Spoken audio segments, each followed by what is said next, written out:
I gotta get some video while I'm here before I head out. What are you up to, Greg? Trying to fix what previous shop messed up. You know, 90% of what we do here.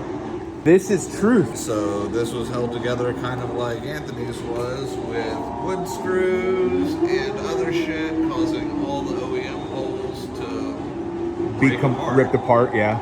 So I had to plastic weld and make all new mounting points for this. It's actually solid now. Dude, yeah, that's not coming apart. Like that's now, not gonna. as before it was all flimsy.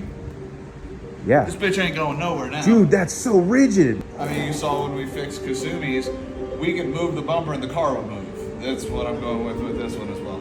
All right, second R32 GTR front carbon fiber lip bumper repair completed. We managed to get this guy mounted 100% solid now.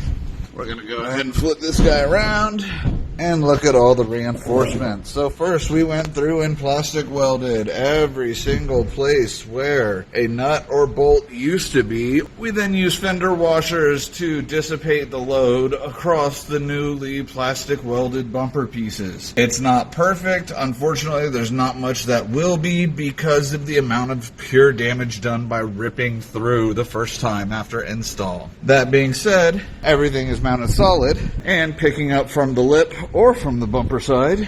Everything is a solid single piece now and is good to go.